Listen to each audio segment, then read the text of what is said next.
Autre application de l'équation de Bernoulli, il s'agit d'un instrument de mesure que l'on rencontre en génie des procédés mais aussi dans d'autres domaines, qui permet de mesurer les vitesses de liquide mais aussi de gaz, le tube de Pitot. Ce tube de Pitot se présente comme dessiné ici. C'est la partie rouge que l'on voit ici. C'est un objet qui est relativement petit. Et donc, il permet de mesurer la vitesse d'écoulement d'un fluide, vitesse petit u, de masse volumique ρ. Sur cet exemple, le tube de Pitot est muni d'un manomètre pour mesurer la différence de pression, mais on peut très bien rencontrer des tubes de Pitot avec un manomètre différentiel d'une autre technologie. Donc, pour cet exemple, le manomètre à liquide utilise un fluide de masse volumique ρ'. Et on va donc observer une différence de niveau de ce fluide manométrique, petit h. Alors, comment on va obtenir la vitesse à partir de la mesure de ce petit h? Vous allez avoir un phénomène qui va se produire à ce niveau, qu'on appelle parfois le nez du tube de Pitot. On notera ce point numéro 1. En fait, lorsque le liquide arrive au niveau du nez du tube de Pitot, il va s'arrêter. C'est ce qu'on appelle donc le point d'arrêt. Et donc, toute l'énergie cinétique du fluide va être transmise sous forme d'énergie de pression, puisque l'altitude ne variant pas, l'énergie potentielle reste constante. Et c'est pour cela que l'on a ici le niveau du liquide vert dans le tube manométrique qui se trouve plus bas. On a une pression exercée plus importante à ce niveau par rapport à la position du point numéro 2. Alors, on va écrire l'équation de Bernoulli entre les points 1 et 2. Donc, P1 plus ρg Z1 plus ρ U1 carré sur 2 égale P2 plus ρg Z2 plus ρ U2 carré sur 2. On vient de le dire, le point 1 correspond à un point d'arrêt et par conséquent, la vitesse au point 1 est nulle. D'autre part, compte tenu que le tube de Pitot est un objet de petite dimension, on peut considérer que Z1 est pratiquement égal à Z2. Donc, les termes d'énergie potentielle vont disparaître dans l'équation de Bernoulli. Et puisqu'on avait dit précédemment que la vitesse au point 1 est nulle, ce terme-là disparaît également. Donc, l'équation de Bernoulli nous permet d'écrire ceci, P1 égale P2 plus ρ U2 carré sur 2. Alors en fait, la vitesse au point 2 n'est autre que la vitesse du fluide dans l'ensemble de l'espace autour de la sonde de Pitot. Grâce à l'équation de Bernoulli, nous avons donc obtenu une relation entre la pression P1 et la pression P2. Nous allons maintenant nous intéresser au tube manométrique et grâce au principe fondamental de l'hydrostatique, trouver une autre relation entre ces deux pressions.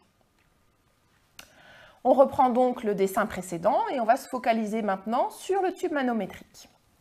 Je rappelle que nous avions positionné un point 1 à cet endroit et le point 2 ici.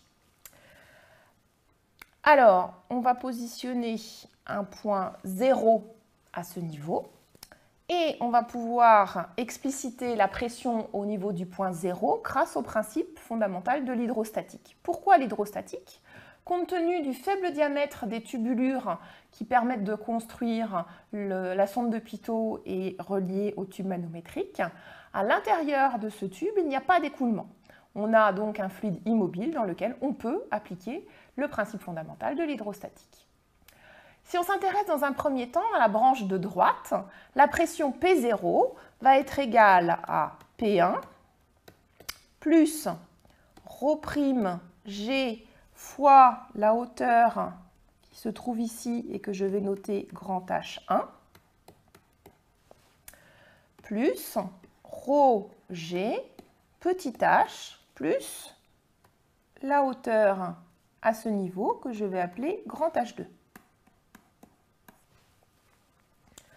Si on s'intéresse maintenant à la branche de gauche, on va écrire que la pression P2 est égale à la pression P0 est égale à P2 plus ρ'G grand H1 plus petit h. C'est la hauteur de liquide vert de masse volumique ρ' sur la branche de gauche, plus ρG grand H2. On voit donc qu'un certain nombre de termes vont pouvoir s'éliminer, en particulier ici, le ρ'G grand H1 va être éliminé, de la même façon que le ρG grand H2 va s'éliminer entre ces deux équations. Et donc, il va nous rester que P1 plus ρG petit h est égal à P2 plus ρG petit h, ρ', pardon, G petit h. Nous avons donc une deuxième équation et nous allons soustraire l'équation numéro 1 que l'on avait obtenue grâce à l'équation de Bernoulli et l'équation numéro 2 que nous obtenons donc avec le principe fondamental de l'hydrostatique. Alors, je réécris ici rapidement l'équation numéro 1.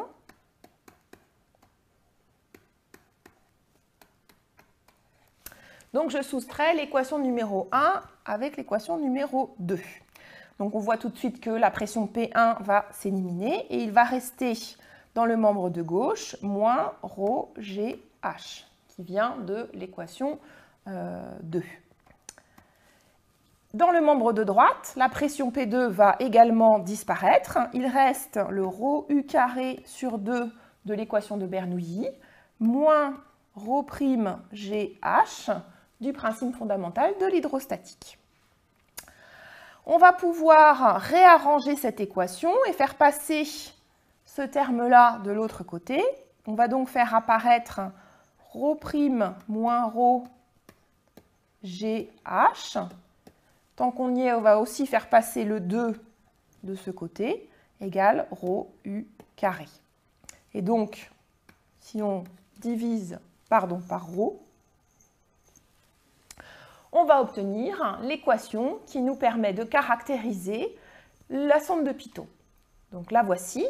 La vitesse U du fluide, donc on essaye de mesurer une vitesse de fluide avec ces sondes de Pitot, que ce soit un gaz ou un liquide, est égale à la racine carrée de 2 fois le rapport de masse volumique ρ' sur ρ, donc ρ' étant la masse volumique du fluide manométrique supérieure à la masse volumique du fluide dont on mesure la vitesse, moins 1 fois G et fois H.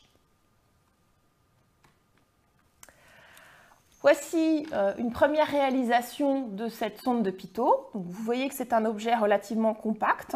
Sur cette réalisation, ce n'est pas un tube manométrique qui permet de mesurer la différence de pression, c'est un manomètre électronique. Et donc, on a un objet de petite dimension. Et voici un exemple qui n'est pas du tout du génie des procédés, mais les avions sont munis de sondes de Pitot. On en aperçoit 3 en dessous du nez de cet avion qui permettent de mesurer la vitesse et donc qui permettent de contrôler le fonctionnement et la trajectoire de cet avion.